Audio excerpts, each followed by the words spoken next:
Beaucoup de personnes pensent qu'elles sont propriétaires de leur maison. Mais quand elles t'approchent et qu'elles t'exposent leur situation, tu te rends compte qu'elles sont très loin du compte.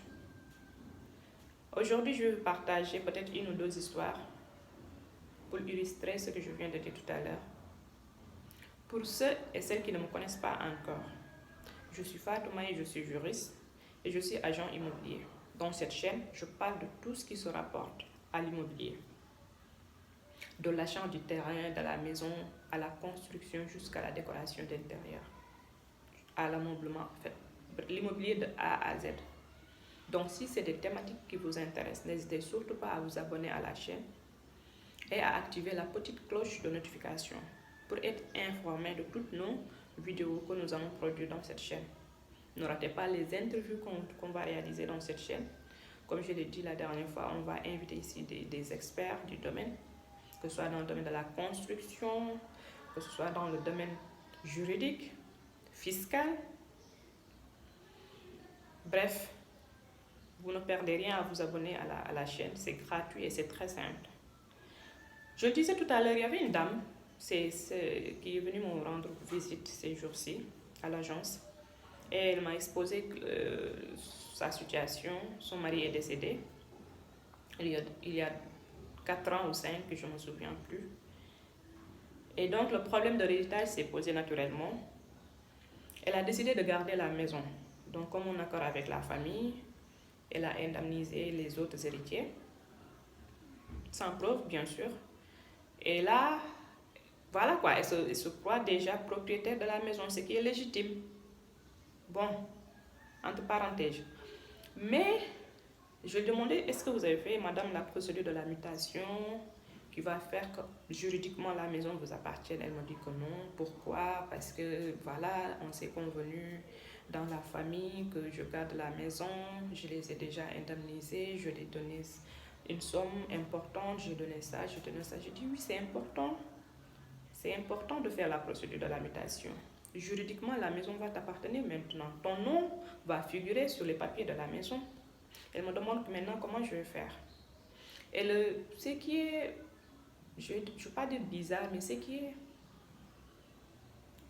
Bref, vous les informez, mais ils ne vont rien faire en fait.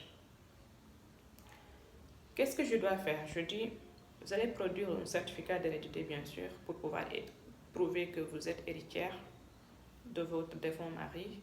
Produisez l'extrait de votre certificat de mariage, le certificat de naissance des enfants, les témoins, la copie de la carte d'identité des témoins et tout. Vous allez déposer ça au niveau du tribunal. Et là, vous allez avoir un jugement d'hérédité. Gare à ceux qui n'ont pas de certificat de mariage, la procédure va être compliquée encore. Je crois que j'ai eu à faire des vidéos dans ma page Facebook précédente. C'est une juriste conseil. Je faisais des conseils en droit de la famille. Comment obtenir un certificat de mariage, comment obtenir... voilà, toutes ces vidéos-là, je les ai réalisées au niveau de la chaîne Sen Juriste Conseil que je vous exhorte d'aller visiter un peu.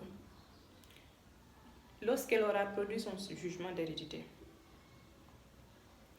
elle va aussi avoir, elle va chercher un autre papier, on appelle ça un certificat de non-appel ou opposition, qui prouve que personne ne s'est opposé à la procédure et tout. Ça aussi, on obtient ça au niveau du tribunal. Elle va aussi produire le certificat de décès, bien sûr, de son défunt mari et la photocopie des cartes d'identité des témoins et tout. Des héritiers aussi. Elle va déposer ça au niveau du tribunal pour faire la mutation avec l'aide des notaires et tout. Je l'ai expliqué ça, j'espère qu'elle va le faire. Mais en fait, c'est juste pour sensibiliser un peu pour les gens qui se trouvent dans la même situation, de ne pas négliger ces procédures-là. C'est toujours compliqué. Pourquoi je dis? Parce que la dernière fois déjà, j'ai reçu un message pareil d'un monsieur qui m'a envoyé un message, il m'a dit bonjour madame, j'ai une situation à vous exposer. Je dis oui. Donc elle m'a dit que son grand-père est décédé, son père est décédé. Et son père, avant qu'il ne décède, avait hérité aussi d'une maison de son père à lui. Mais il n'avait pas fait la mutation aussi. Vous voyez? C'est pourquoi je dis plusieurs personnes pensent en fait, parce que pourquoi il n'a pas fait la mutation, son papa qui est décédé, parce qu'il pensait en fait qu'il avait la maison, que puisque voilà, il a indemnisé ses frères et sœurs, ça va, la maison l'appartient, mais juridiquement tel n'est pas le cas. C'est pourquoi je dis plusieurs personnes pensent qu'elles sont en réalité propriétaires de la maison, mais en réalité non. Il est décédé, maintenant ce sont ses enfants qui vont se décarcasser à faire une procédure qui va durer des années, et vous savez que nos tribunaux sont engorgés. Ils sont, voilà, les procédures durent parce qu'il y a plusieurs demandes en ce sens-là, et pourtant c'est des choses qu'on pouvait éviter. C'est des choses qu'on pouvait éviter en faisant toutes les diligences à l'heure. Et ça, dans ce sens-là, ça n'allait pas durer.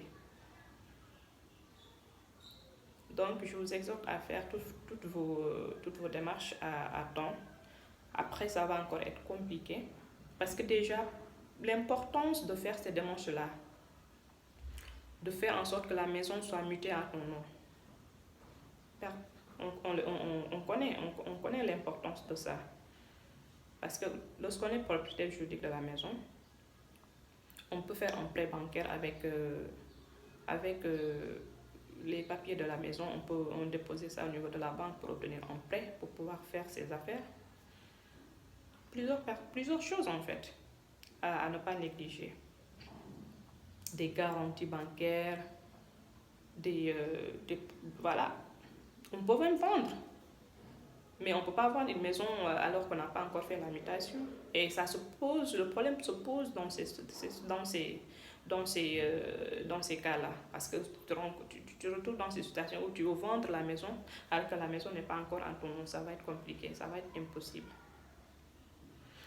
Donc c'est ce que je tenais à partager avec vous aujourd'hui. N'hésitez pas à vous abonner comme j'ai dit tout à l'heure. C'est gratuit et c'est simple. Ça va aider la chaîne à grandir. Partagez au maximum nos vidéos aussi, parce que ces informations peuvent servir à plusieurs personnes.